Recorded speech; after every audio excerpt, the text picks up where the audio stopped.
ላለፉት 17 ቀናት በወሎ ተጠናክሮ በቀጠለው ዘመቻ አደም አሊ አባናደው በርካታ ድሎች እንዳገኙ የአማራ ፋኖ ብሔራዊ ኃይል አመራሮች እየገለጹ ነው። ቁልፍ የሆኑ ወታደራዊ ስትራቴጂካዊ ቦታዎችን ምሽግ ሰብረው እየተቆጣጠሩ ነው። ዘመቻው አሁንም ቀጥሏል። ከድሉ በስተጀርባ የውጭ ኃይሎች እጅ አለበት ሲል ብልጽግና ለተባበሩት መንግስታት በጻፈው አቤቱታ ገልጿል። በዚህና በሌሎች ተዛማች ጉዳዮች ፋኖ አበበ ፈንታው የአማራ ፋኖ ብሔራዊ ኃይል ምስራቅ ቀጠና ምኒልክ እዝ ህዝብ ግንኙነት መምሪያ ኃላፊን ኤምኤስ አነጋግሯል። ፋኖ አበበ ስለ ጊዜ አመሰግናለሁ። አሁን የተሰማ ዜናም አለ። የዓለም አቀፍ ቀይ መስቀል ኮሚቴ በሰሜን ወሎ በነበረ ውጊያ የቆሰሉ የመንግስት ወታደሮችን ከፋኖ ኃይሎች መረከቡንም ገልጿል። 16 የቆሰሉትንም እንደዚሁ ለከባድ ኦፕሬሽን እንደተቀበለ ባወጣው መግለጫ ገልጿል። ይሄንንም ሌሎችንም ጉዳይ እናንሳ።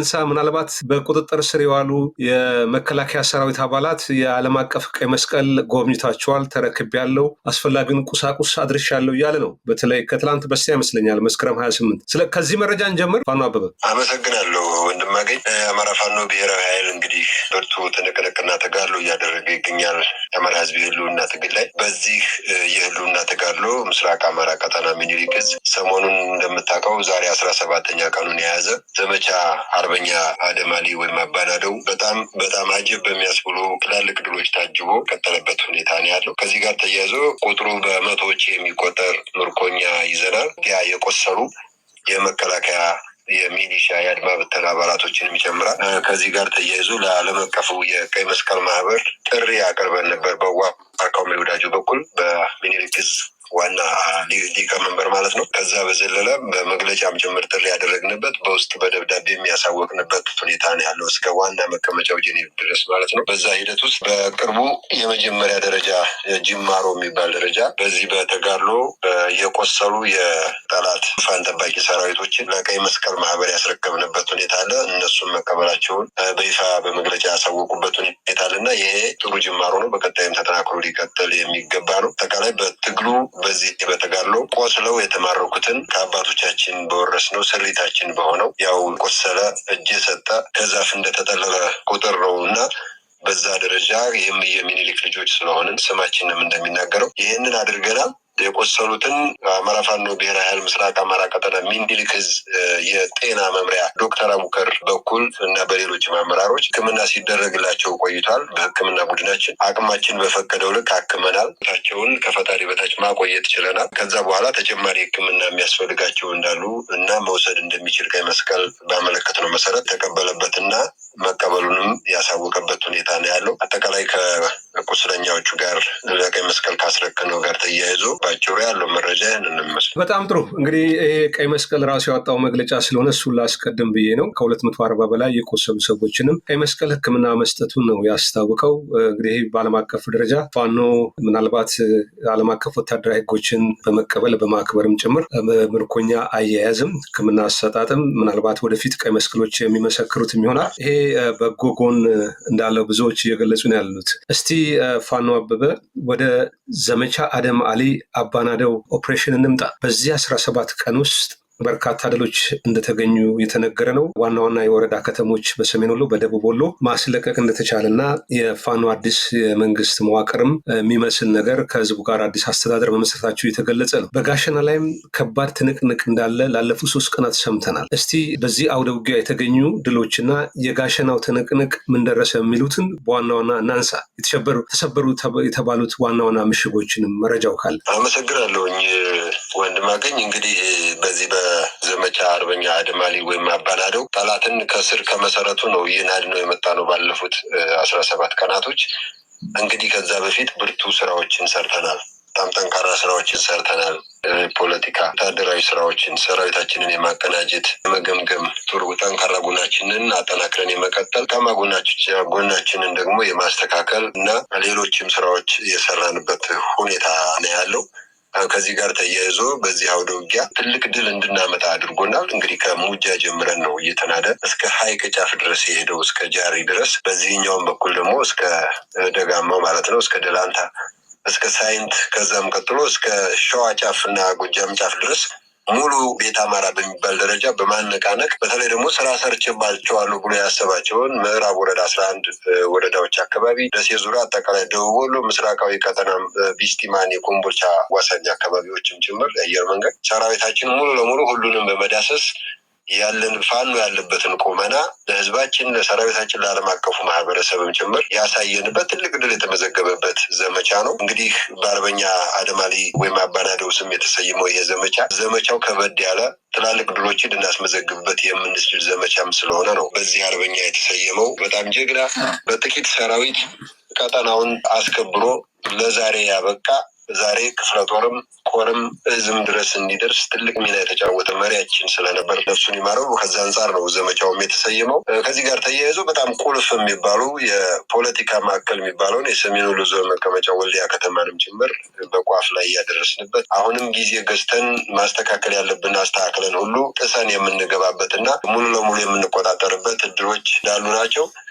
ሌላኛው ቀጠና ላሊበላ ጠላትን ሙሉ ለሙሉ ገዥ የሚባሉ መሬቶችን አስለቅቀን አንድ ቦታ ላይ እንዲሰባሰብ ከተለያየ አቅጣጫ ፈርሶ አሁንም ጋሸና ዙሪያ እንዲሰባሰብ ያደረግንበት ሁኔታ አለ። ጋሸናም ካሉት 3 ምሽጎች 2ቱን በመስበር ጋሸና ፖሊስ ጣቢያ ድረስ ሰርገን በመግባት ትልቅ ድል ያስመዘገብንበት ሁኔታ አለ። በዚህም የሆነ ሆኖ አሁንም እኛ በቤታችን ማስተካከል ያለብን አንዳንድ ስራዎች ስላሉ እነዚህን እና ሌሎች ወሳኝ የሚባሉ ቀጠናዎችን በዛኛውም ቀጠና እነ ወረኢሉን የተቆጣጠርንበት፣ አሁንም እዛው ከበባ አድርገን የተቀመጥንበት እነ መካነ ሰላም፣ ወግዲ፣ አማራ ሳይንት የተለያዩ ቦታዎች፣ ጊምባ እና ደሴ ዙሪያ በርካታ የሚባሉ የደሴ ዙሪያ ቀበሌዎች፣ በምስራቅ ቀጠና ደግሞ እነ ቦኮክሳ እና ቢስቲማን እስከ ሀራ ጫፍ ድረስ እስከ ጃራ ድረስ የአፋር አጎራባች የወሎ አካባቢዎችን ጭምር የዳሰስንበት እና በቀጣይ ሙሉ ለሙሉ ከቤት አማራ ጠላትን ኃይል ማርከን በዚሁ የምናስቀርበት እና ጨዋታው የሚያልቅበት ሁኔታ ሂሳቡን የሰራንበት፣ ምናልባትም በቀጣይ ደግሞ ሙሉ ለሙሉ ይህንን ጠላት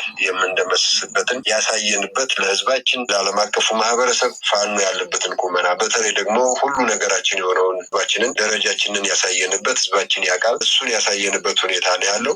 አሁንም እንደጠቀስከው ጋሸናና ሌሎች ቁልፍ ቦታዎች በፋኖ ከበባ ውስጥ ነው ያሉት። በቤታችን መስራት ያለብንን እንደቀደመ ሁሉ መስተካከል ያለበትን ሁሉ አስተካክለን አሁንም የምንደመስስበትና ቁልፍ ወታደራዊ ድሎችን፣ ፖለቲካዊ ድሎችን የምናስመዘግብበት ቁመና ላይ ነው እንገኘው። በአጭሩ ይህን ነው የሚመስለው። ወንድማገ በጣም አመሰግናለሁ ፋኖ አበበ። እንደው በዚህ በጋሸና ላይ ትንሽ እንቆይ። የሰሜን እዝ ከጀርባው ተጠቃ ተብሎ ከህወሓት ጋር ውጊያ በሚደረግበት ከ2013 ከ2015 ዓ.ም ባለው ጊዜያት ውስጥ ጋሸናም እንደዚሁ ቁልፍ ወታደራዊ ስትራቴጂካዊ ቦታ ነው ተብሎ ከባድ መስዋዕትነት በአማራ ልዩ ኃይል በፋኖ ኃይሎች ከመከላከያው ጋር በጥምረት ዋጋ የተከፈለበት ነው። አሁንም ታሪክ በዛ መልኩ በምጸት ራሱን እዛ ቦታ ላይ ሲደግም አንድ ቪዲዮ አይቼ ነበረ። የፋኖ ኃይሎች ምሽጉን ሰብረው ሲገቡ ብዙ ሰው እንደተሰዋ የሚያሳይ ነው ከመንግስት የጸጥታ ኃይሎች። እንደው የጋሸናው ከቁልፍ ከመሆኑ ወታደራዊ ስትራቴጂካዊ ቦታ ከመሆኑ አንጻር ትንቅንቁ እንዴት ነበረ? ፋኖ ካሉት 3 ምሽጎች 2ቱን ሰብረዋል ብለኛል። የተሰበሩት ምሽግም አሁን በፋኖ ቁጥጥር ስር ነው ያሉት? ጥሩ ጥያቄ ነው። እንግዲህ ጋሸና እንደምታውቀው ቁልፍ ወታደራዊ ገዥ መሬት ከሚባሉት መካከል አንዱ ነው። ወደ ብዙ ቦታ መንቀሳቀስ የምትችልበት ማዕከል ቦታ ነው። እሱ የተጠና ነው፣ ይታወቃል። ከቀደሙ ጦርነቶች ጀምሮ ወደ ተለያዩ አቅጣጫዎች ሰራዊት ለማዝመት የተሻለ ወታደራዊ ቁመና፣ የተሻለ የድል የበላይነት፣ ወታደራዊ የበላይነት እንዲኖር የሚያደርግ ቁልፍ ቦታ ነው። እሱ ቦታ ካሉ 3 ምሽጎች 2ቱን ሰብረናቸዋል። ከዚህ ጋር ተያይዞ በእኛ በኩል መስራት ያለብን ጊዜ መግዛት ያለብን ሁኔታዎች ስላሉ አሁንም ከበባ አድርገን ያለንበት ነባራዊ ሁኔታ ነው ያለው። ምሽግ ሰብረ ስትገባ እዛ ምሽግ ላይ ስትቀመጥ ሌሎች የሚያጋጥሙ እኛ ሸማቂ እንደመሆናችን እና ወደ ኮንቬንሽናል ወደ መደበኛ ውጊያም ራሳችንን እየቀየርን ሲመቸን ደግሞ አሁንም ደግሞ ወደ ሸማቂነት እየዞርን እያስተካከልን እየሄድን ያለንበት ሁኔታ ነው ያለው። አንገደብም፣ በሚያመቸን ሁሉ ነው የምንታገለው። እንደዚህ አይነት የትግል ስልቶችን እየቀያየርን ይሄ በዋናነት በወታደራዊ አዛዣችን በዘመቻ መምሪያዎቻችን የሚጠቀስ ቢሆንም አጠቃላይ ግን ወታደራዊ ሚስጥርም ስለሆነ በጥቅሉ የተሻለ የወታደራዊ የበላይነት የተሻለ አሁንም ከተማውንና አካባቢውን መቆጣጠር የምንችልበት ቁመና ላይ እንዳለን ሆነን ነው አሁን ውጊያውን ባለበት እንዲቆም ያደረግነው እና በቀጣይ የምንሰራውን ብረን የምናይ ይሆናል።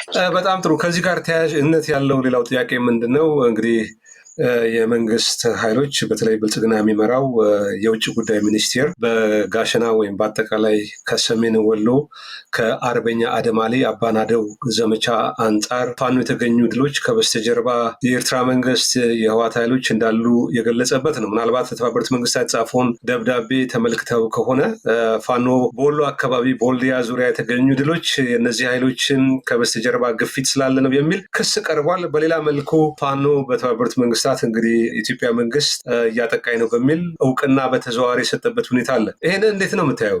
አጠቃላይ በዓለም አቀፉ ማህበረሰብ በምዕራባውያን በተለይ የራሱ ህዝብ ላይ ድሮን እያዘነበ ያለ በከባድ መሳሪያ እየጨፈጨፈ ያለ አገዛዝ እየተባለ ከፍተኛ የሆነ ጫና ውስጥ ስለገባ እሱን ጫና ለመቀልበስ ምናልባትም እግረኛ ኃይሉ ውጤት ስለማያመጣለት አየር ኃይሉን ለመጠቀም አለኝ የሚለው አቅሙ እሱ ነው። ያን አየር ላይ ለመጠቀም እና እየደረሰበት ያለውን ጫና ለማስተካከል አጠቃላይ ከፋኖ ውጭ ሌሎች ኃይሎች ፋኖ ጋር ሆነው እየወጉ ነው የሚል ክስ እያቀረበ ያለው ከዛ አንጻር ነው። ምናልባትም አየር ኃይሉ እንግዲህ እስካሁን በቁጥር በዛ ያሉ የድሮን ጥቃቶችን ፈጽሟል። ወልዲያ ዙሪያ 10 ጊዜ ፈጽሟል። ቃሊም ላይ የፈጸመበት ሁኔታ አለ። ኩልመስክ ገነተ ማርያም አካባቢ እንደዚህ ፈጽሟል። ጋሸና ወደ 4 ጊዜ ፈጽሟል። ወረኢሉ አካባቢ 1 ጊዜ የድሮን ጥቃት ፈጽሟል። በእነዚህ የድሮን ጥቃቶች ብዙ ንጹሃኖች ናቸው እያለቁ ያሉት እና እነዚህንና መሰል በራሱ ህዝብ ላይ እያደረሰ ያለውን በራሱ እመራዋለሁ በሚለው ህዝብ ላይ እያደረሰ ያለውን የድሮን ጥቃት ዘር ማጥፋት በዓለም አቀፍ ደረጃ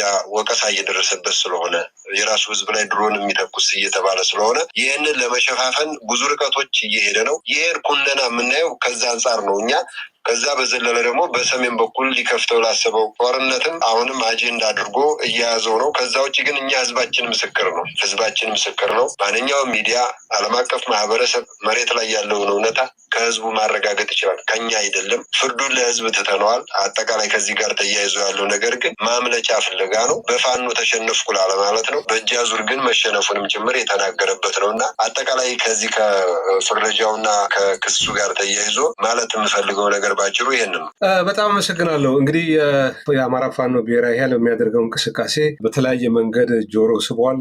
በዓለም አቀፍ ደረጃም በሀገር ውስጥ የሚገኙ የፖለቲካ ድርጅቶች መካከል የአፋር ብሔራዊ አንድነት አብዮታዊ ግንባር ለፋኖ ኃይሎች በሰጠው የአጋርነት መግለጫ ላይ የአማራን ህዝብ ጥያቄ አንስተው የሚያደርጉት ትግል ፍትሃዊ ነው፣ ከነሱ ጋር በእኩልነት በጋራ ሆነን መስራት እንፈልጋለን የሚል ጥሪ ተመልክተናል። ምናልባት እንዲህ አይነት ጥሪዎች እንዴት ነው የተመለከታችሁት? ከአፋር ጉጉም ከሚባለው ቡድን ጋር እንደው በጋራ ለመስራት ከቀረበው አጠቃላይ አጋርነት መግለጫ አንጻር በእናንተ በኩል የታሰበ ነገር አለ? ጥሩ። አዎ፣ ከዚህ ጋር ተያይዞ እኔ ማለት የምፈልገው ነገር ምንድን ነው? ጥሪው የምንፈልገው ጥሪ ነው። አጠቃላይ ፋኖ ለአማራ ህዝብ ህልውና ነው የሚታገለው። ሀገራችን ኢትዮጵያም እንዳትፈርስ የአማራን ህዝብ ህልውና ካረጋገጠ ከሁሉም ኢትዮጵያውያን ህዝቦች ጋር ሆኖ የሀገሩ ባለቤት መሆን ይፈልጋል። ብልጽግና በኢትዮጵያውያን ላይ ህልውና አደጋ የጋረጠ የወንበዴዎች ስብስብ ነው። የሀገር አፍራሾች ስብስብ ነው። ምናልባትም የአፍሪካ ቀንድም እጅግ አስቸጋሪ የሆነ ኃይል ነው። ዓለም አቀፉ ማህበረሰብ በዛ ደረጃ እየተመለከተው እንደሆነ ይታወቃል። ኢትዮጵያውያኖች መተባበር አለባቸው ብሎ ያምናል ፋኖ የወጣው ለአማራ ህዝብ ህልውና ቢሆንም በቀዳሚነት የሆነ ሆኖ የሀገር ባለቤትም የመሆን ጥያቄ ሀገር አልባም ስለሆነ መንግስት አልባም ስለሆነ ሀገሩን ከመፍረስ መታደግ ለሚፈጠረው ሰላማዊ የሆነ ሀገረ መንግስት ግንባታ ውስጥም የራሱ የሆነ ጉልህ ሚና እንዲኖረው ከሁሉም ጋር እኩል የሆነ ሚና እንዲኖረው በልኩ የሀገሩ ባለቤትም እንዲሆን ስለሚሰራ እንደነዚህ አይነት ጥሪዎች በጣም የምንፈልጋቸው እና በቀጣይም አብረን እንድንሰራ በር ከፋች ናቸው። ወደፊትም አብረን እንሰራለን። ግንኙነቶቹ በፍጥነት ይጀምራሉ፣ ተጠናክረው ይቀጥላሉ። ያሉ ግንኙነቶችም ይኖራሉ እና አጠቃላይ የብልጽግናን ስርዓት ከኢትዮጵያውያን ጫንቃ ለማውረድ የሚሰሩ ኢትዮጵያውያኖች ጋር በሙሉ አብረን እንደምንታገል ይታወቃል። ይህንንም የጉጉሞች ጥያቄና በጋራ እንታገል በቀና የምናየው ከልብ የምንቀበለው እና በቀጣይም አብረን ልንሰራ የምንችልበት ጥሪ ነው። ከዚህ አንጻር ጥሪውን እንደተቀበልን እና ለጥሪያችንም ደግሞ እነሱም ምላሽ መስጠታቸውን በትልቅ አክብሮትና ምስጋና የምንቀበለው ነው። አጠቃላይ ሁሉም ኢትዮጵያውያኖች በዚህ ልክ ነጻነት የሚፈልጉ የስርዓት ለውጥ የሚፈልጉ ኃይሎች ጋር በሙሉ በቀጣይም በዚህ ደረጃ እየተነጋገርን ትስስር እየፈጠርን እንሄዳለን እና በዛ ልክ ነው የምንቀበለው። ትልቅ እምርታ ትልቅ እድገትም ነው ብለን ነው የምናስበው። አመሰግናል። በጣም ጥሩ። ምናልባት አንድ ነገር አስታውሰኝ። አሁን ብልጽግና ከፍተኛ አመራሩ ጭንቀት ላይ ወድቋል እና ለዛ ጭንቀት ማስታገሻ የሚል አባላቱ የተለያየ ጥያቄ በማንሳታቸው በተለይ የታችኛውና የመካከለኛው ራሱ ብልጽግና የሚባለው ፓርቲ የለም የአንድ ግለሰብ ንብረት ሆኗል እያሉ ክስ እያቀረቡ ነው። ለኤምኤስ አንድ ውስጥ የደረሰው መረጃ ነበረ። ይሄ መረጃ ሰነድ ነው፣ የመዋያ ሰነድ ነው። ለብልጽግና አባላት የቀረበ የመዋያ ሰነድ ነው። ሰነዱ ምን ይላል? ከጂኦ ስትራቴጂያዊ ኩስመና ወደ ታደሰ ቁመና በሚል ርዕስ ለአጠቃላይ መንግስት ሰራተኞች የቀረበ ነው በብልጽግና አመራር በኩል። እዛ ላይ ከወደቡ ምንድነው ከግድቡ ወደ ወደቡ በሚል ኢትዮጵያ የውስጥና የውጭ ጠላቶችን ፈርጀዋልና በፈርዖን ፈረስ የሚጋለቡ ብሎ ህወሓትን፣ ሸኔን፣ የኦሮሞ ነጻነት ሰራዊትን ፋኖን በአንድ ላይ አድርጎ ከሻዕቢያ ጋር ህብረት ፈጥረው ወይም ከኤርትራ መንግስት ጋር የኢትዮጵያን ብሔራዊ ጥቅም የሚጎዱ እንቅስቃሴ ናቸው። መጀመሪያ የእነዚህን ኃይሎች ህብረት አጠቃላይ መምታት አለብን፣ እነሱን መጥፋት መወገድ አለባቸው፣ ይህን በትጋት መስራት አስፈላጊ ነው የሚል አንድ ጭንቀት መገምገሚያ ሰነድ ተመልክተን ነበረ። ምናልባት አይታችሁት ከሆነ እንዲህ አይነት ምናልባት ከኦሮሞ ነጻነት ሰራዊት ጋር ከህወሓት ጋር ወይም ደግሞ የኤርትራ መንግስት ድጋፍ እየሰጠ ሶስታችሁ ተቀናይታችሁ የብልጽግናን መንግስት ለማስወገድ ጥረት እያደረጋችሁ እንደሆነ ለመንግስት ሰራተኛውም ለመግለጽ ታስቦ እንቅስቃሴ ላይ እንደሆኑ ሰምተናል። ይሄን በዚህ ጉዳይ ምንድን ነው ሀሳብ? አመሰግናለሁ። ያው ጥሩ ጥያቄ ነው። ወቅቱን ቢጠብቅና ወቅቱን ሲጠብቅ ጠንከር ያሉ ነገሮች ሲኖሩ በግልጽ የምናስቀምጠው ቢሆንም አጠቃላይ አብይ አህመድ ህብረት ያስፈራዋል፣ አንድነት ያስፈራዋል። ከፋፍሎ በመግዛት በጦርነት በግጭት በህዝብ እልቂት ውስጥ ነው ራሱን ፈልጎ ማግኘት የሚፈልገው እና በጣም በውድቀት ጎዳና ላይ ያለ ምናልባትም በቅርብ ጊዜ ውስጥ ከኢትዮጵያውያን ጫንቃ ሊወገድ የሚችልበት ትግል ውስጥ ነው ያለ ነው። በዚህ ሂደት ውስጥ ብልጽግና ጠላቴ ነው ብሎ እየወጋ ያሉ ሁሉም ኢትዮጵያውያኖች መተባበራቸው እኔ ይከፋል ብዬ አላስብም።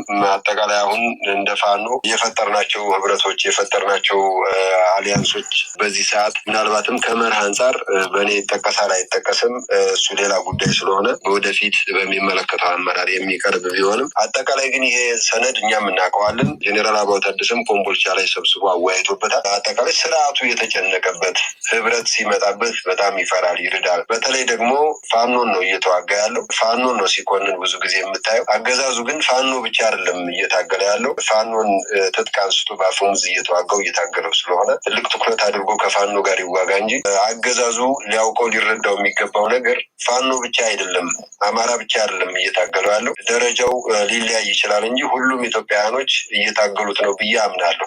ከዚህ አንጻር ሁሉም በየፊናው ይታገለው።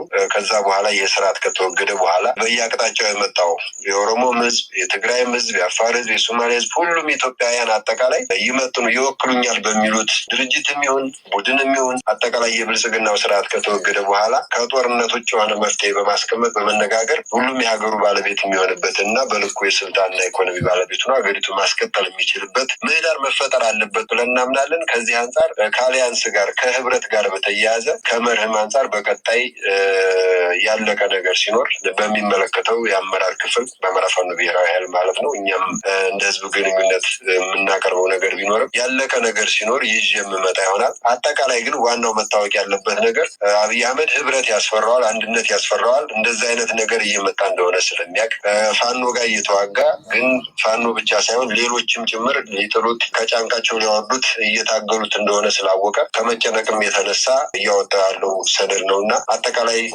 ያለው ነገር ይህንን ይመስላል። በጣም ጥሩ። የመጨረሻ ጥያቄ ላድርገው። ምናልባት ላይመለከታችሁም ልብ ላትሉትም ትችላላችሁ ካላችሁ ጊዜ አንጻር እና ከሚከፈለው መስዋዕትነት አንጻር ምናልባት እዚህ ግባ ላይባል ይችላል። ግን ያው የአማራን ህዝብ ለአማራ ህዝብ ቆሜያለሁ እታገላለሁ ብሎ ተነስቶ አሁን ከብልጽግና ቅፍ ውስጥ ገብቶ መልሶ ደግሞ የጸረ አማራ አቋም የሚያንጸባርቅ ቡድን አለ። አብን ሰሞኑን ያወጣው መግለጫ ላይ ነው በተለይ እናንተን እንቅስቃሴ የድንጋይ ዘመን የጎበዝ አለቃ አደረጃጀት ተበራክቶ ለግድያ፣ ለመፈናቀል፣ ለትምህርት መቆም መንስኤ አድርጓል። ከበስተጀርባ ደግሞ የአማራ ህዝብ ታሪካዊ ጠላት የሚላቸውን ህወሓትና ኤርትራ መንግስት ይኮንናል። እንደው የአብን መግለጫ ጊዜ አግኝታችሁ ካያችሁት ምናልባት እዚህ ላይ ምላሽ መስጠት ከፈለክ እንዴት አይተው ተመልክተው ከሆነ? አመሰግናለሁ ወንድማገ። ጥሩ ጥያቄ ነው። እንግዲህ የአማራ ብሔራዊ ንቅናቄ የሚባል በአማራ ብሔርተኝነት ስም የተመሰረተ ፓርቲ ነበረ። ጥሩ እንቅስቃሴ አድርጓል፣ አማራውን አንቅቷል። ከዛ በኋላ ግን በአብይ አህመድ ከተጠለፈ በኋላ ፓርቲው የከሰመበት የጠፋበት ሁኔታ አለ። የከሰመው ለምንድነው? እውነተኛ የፓርቲው መሪዎች፣ እውነተኛ የፓርቲው ከፍተኛና መካከለኛ አመራሮች፣ አባላቶች የሰላማዊ ትግል የፓርቲ ትግል ለአማራ ህዝብ ይዞት የሚመጣው ዘላቂ ለውጥ ባለመኖሩ የአማራን ህዝብ የህልውና ትግል የትጥቅ ትግሉን የተቀላቀሉበት ሁኔታ ነው ያለው። በርካታዎቹ ደግሞ በግፍ ታስረው ያሉበት ሁኔታ አለ። የሆነ ሆኖ የአማራ ብሔራዊ ንቅናቄ የሚባለው ከዚህ አንጻር ስታየው እውነተኛ መራሮቹ ታጋዮቹ የአማራ ፋኖ ትግልን ተቀላቅለው የአማራን ህዝብ የህልውና ትግል እያሳለጡ ነው ያሉት። ግማሾቹ ከፊሉ ደግሞ በአብይ አህመድ የግፍ እስር ቤቶች ታጉረው ያሉበት ሁኔታ አሉ። ሆዳቸው የበለጠባቸው ከህዝባቸው ከአማራ ህዝብ ሆዳቸው የበለጠባቸው ደግሞ አብይ አህመድን እንደ መስጊድና እንደ ቤተክርስቲያን ጧጧት እየተሳለሙ እዛው 4 ኪሎ ተቀምጠው ያሉበት ሁኔታ ነው ያለው። ከዚህ አንጻር አብን የሚያወጣቸው መግለጫዎች አጠቃላይ የብልጽግና መግለጫዎች ናቸው። የብልጽግና ፍላጎቶች ናቸው የተንጸባረቁት። በሰሞኑ በተለይ በአርበኛ አደማሊ ወይም አባናደው ዘመቻ የተመታው ብልጽግና በፊት ለፊት ማውጣት ያቃታቸውን ነጥቦች በአብን አስመስሎ የአማራ ህዝብ ተቆርቋሪ መስሎ ለዚሁ ዓላማ ሊጠቀምበት ስለሆነ አብኖችን የአብን አመራር የነበሩ አማራዎችን በገንዘብ ገዝቶ ቤተመንግስት ቁጭ አድርጎ ለእንደነዚህ አይነት ዓላማ ሊጠቀምባቸው ስላስቀመጣቸው ስለሚታወቅም የሆነ ሆኖ ብልጽግና በፊት ለፊት በአማራ ተሸንፌያለሁ፣ በፋኖ ተሸንፌያለሁ ላለማለት አብይ አህመድ ማስተላለፍ የፈለጋቸውን ነጥቦች በአብን በኩል ያስተላለፈበት ሁኔታ አለ። ትግራችን ምን ያክል አብይ አህመድን እየመታው እያደቀቀው እየደቆሰው እንደሆነ ጭምር ያየንበት ነው። ብዙ ነገር ተገንዝበንበታል። አጠቃላይ ግን አብን ሳይሆን ብልጽግና ነው ፍላጎቶችን በዛ መንገድ የገለጻቸው። አብን ከመርህ አንጻር አለ ማለት አይቻልም። የከሰመ የተተፋ የአማራ ህዝብ አንቅሮ የተፋው ያለፈ ድርጅት ነው። ስሙን ይዘው ግን ጥቂቶች የአማራ ህዝብ ላይ ዘር ማጥፋት እየፈጸሙበት ነው። ከዚህ ጋር ተያይዞ ብልጽግናም እንግዲህ እንደነገርኩ በፊት ለፊት ማውጣት ያልፈለጋቸውን የሚያፍርባቸውን እንደ ተመስገን አይነቱስ አበበ የሀገሪቷ ምክትል ጠቅላይ ሚኒስትሩ ተመስገን ሰሞኑን አማራ ክልል የፖሊስ ሰልጣኞች ሲመረቁ ባደረገው ንግግር ላይ የአማራን ህዝብ ባንዳ ብለዋል። ከባድ አጸያፊ ስድብ ነው በጅምላ በመፈረጅ ሰደበው እና እንደው ተመጋጋቢነት ያላቸው ይመስለኛል። እንደው እሱንም ምናልባት አላቸው። እንደዛ ነው እኮ አሁን አብይ አህመድ እኮ እነሱን እየተጠቀመባቸው ያለው ለሚፈልገው ዓላማ ነው። በአማራ ስም አደራጅቶ አማራ አይደሉም ተመስገን ጥሩነህ ለሆዱ ያደረ ነው። ባንዳም ከተባለ ተለይተው እነሱ ናቸው ባንዳዎቹ። በጣም የሚያሳዝን እኮ በድሮን እኮ ተቋማቶች የጤና ተቋማቶች ሳይቀሩ እኮ በብልጽግናው ስርዓት እኮ እየተመቱ ነው እኮ። ለምን የሚል ጥያቄ እኮ ያነሱ ተቋማቶች እየፈረሱ የአማራ ወኪል ነን ብለው ፋኖን ወር ሌላውን አማራ ባንዳ ሊሉ ይዳዳቸዋል። እና ከነዚህ ሰዎች ምን ትጠብቃለህ? በሞራልም የወረዱ የላሸቁ ናቸው። ህሊና የላቸውም። ምንም ቃላት ያጥራል እነዚህን ሰዎች ለመግለጽ። እና ተመስገን ጥሩነህን ምን ብለህ ትገልጸዋለህ? እንዲህ በአደባባይ አንድን ህዝብ ፈርጆ የሚናገር ሰው ነው። እና ሆዳቸው የበለጠባቸው ከሱሪያቸው ላይ እኮ ሽንታቸውን እኮ የሚሸኑ ሰዎች ናቸው አብይ አህመድ ሲገለምታቸው። በእነዚህ ሰዎች የአማራ ህዝብ ሊሰደብ አይችልም። አማራ ናቸው ማለትም አይቻልም። ያጠራጥራሉ። አማራነት በደም ብቻ አይደለም፣ በስነ ልቦና ሀገርን መታደግ፣ ለሀገሩ መስዋዕትነት መክፈል፣ ለህዝብ መስዋዕትነት መክፈል፣ ለህዝብ መኖር፣ የተሰጠውን ኃላፊነት ለባንዲራ መኖር፣ ሀገርን ከመፍረስ መታደግ ነው አማራነት። ሌላውን ብሔር እንደዛ ሆኖ ማለት ነው። እና ከዚህ ጋር ተያይዞ ተመስገን ጥሩነህ የተናገረው ንግግር የአማራን ህዝብ ከመናቅ ነው የሚነሳው። ቀድመውም የናቁ ናቸው። በናቁት ልክ ይዋረዳሉ። የሚዋረዱበትንም ትግል እየመራን ነው። የአብንም ይሁን የነ ተመስገን ጥሩነህ መንገድ ስማቸው ሊለያይ ይችላል እንጂ ሁሉም ባንዳ ናቸው። ባንዳዎቹ እነሱ፣ አማራንም ባንዳ ሊያስብሉ የሚችሉት እነሱ እንጂ አማራ ግን ባንዳ አይደለም። በታሪኩም ሆኖ አያውቅም። ስሪቱም አይደለም። ሀገር አሻጋሪ ሀገር ከጥፋት የሚታደግ ህዝብ ነው የአማራ ህዝብ። እነ ተመስገን ጥሩነህና የአብን አመራሮች ነን ብለው የሚያስቡ ሰዎች በሚጠቅሱትና በሚናገሩት ልክ የሚጠቀስና የሚፈረጅ አይደለም የአማራ ህዝብ። ስለዚህ ባንዳዎቹ እነሱ እንጂ የአማራ ህዝብ አይደለም ባንዳው። የአማራ ህዝብ በትክክለኛው መስመር ጠላቱን እየወጋ ጠላቱን እየታገለ ነው። ይሄ ሁሉ ነገር እየተናገሩ ያሉት የአማራ ህዝብ በተለይ ደግሞ ፋኖ በትክክለኛው ሀዲድ ኑሮ እየሄደ የአማራን ህዝብ ህልውና ለማረጋገጥ እየታገለ ባለበት ትግል ስላልቻሉት ፋኖን ስላልቻሉት ጠላት ቀንሶ ዋናው ጠላቱ ላይ ብቻ አተኩሮ ማዕከላዊ መንግስትን የተቆጣጠረውን የብልጽግናን ስርዓት ለመጣል እየታገለ ስለሆነ አማራን ግን ጠላቶቹ ጠላት ስላበዙለት በየቦታው እሳት ስለጫሩለት በዛ በጫሩለት እሳት ሁሉ እየገባ እንዲማገድና እንዲነድ ስለሚፈልጉ ይሄ ትውልድ ደግሞ ያን ስለተረዳና ስለተገነዘበ ያን ቀንሶ ጠላቶቼ የሚላቸውን እሱ ሳይሆን ጠላቶቼ ነን የሚሉትን ጊዜ ሰጥቶ በጠረጴዛ ዙሪያ የሚነጋገረውን ለጊዜና ለንግግር ትቶ ለህዝብ ትቶ አሁን ግን ዋናውን ጠላቱን ለመጣል ለመገርሰስ እየታገለ ባለበት ትግል ከህወሓትም ጋር ይሄ ሁሉ ነገር የሚኮነነው ዳግም ፋኖ ከህወሓት ጋር ግጭት ውስጥ እንዲገባ እነሱ ሲፈልጉ የሚያጋጩን እነሱ ሲፈልጉ የሚያስታርቁን አይደለም። መስራት ያለብን እናውቃለን። ከዛ አንጻር ለምን ከህወሓት ጋር አልተጋጭም? ለምን ከሌሎች ኃይሎች ጋር ዙሪያውን እየተጋጨ እኛም ከጀርባው አልወጋነውም ነው ይሄ ሁሉና ይህን ተረድተን ተገንዝበን ዋናው ጠላታችን ላይ በማተኮራችን ነው እነ ተመስገን ጥሩነህ ለዘረፉት ውጭ ሀገር ላከማቹት ሀብታቸው ሲሉና ለስልጣናቸው ለሴሰኝነታቸው ሲሉ የወጡበትን ያሳደጋቸውን ያስተማራቸውን ማህበረሰብ ባንዳ ብለው መሳደባቸው ከዚህ የተነሳ ነው። አሁንም እንቀጥላለን። ዋናው ጠላታችንና የአማራን ህዝብ ዘላቂ ለውጥ ሊያመጣ የሚችለው የብልጽግናን ስርዓት መገርሰስና ማስወገድ ስለሆነ እዛ ላይ አተኩሮ ይታገላል ፋኖ። እነሱ የፈጠሩልንን ጠላቶች ግን እኛ ጠላቶቻችን ብለን ልንጋጭ አንችልም። ብልጽግናን ከጣልን በኋላ በንግግር ህዝባችን ከህዝብ ጋር ቀርቦ ተነጋግሮ የሚያመጣውን መፍትሄ እናያለን እንጂ ተመስገን ጥሩነህና አብይ አህመድ እና አረጋ ከበደ በጫሩት እሳት ፋኖ ገብቶ የሚዋጋበት የሚጋጭበት ምንም አይነት ሁኔታ የለምና የዚህ ሁሉ ነገር መነሻ ከዚህ ጋር የተያያዘ እንደሆነ ለመግለጽ እወዳለሁ። አመሰግናለሁ። በጣም አመሰግናለሁ። ዘመቻ አደም አሊ አባናደው ይቀጥላል ወይስ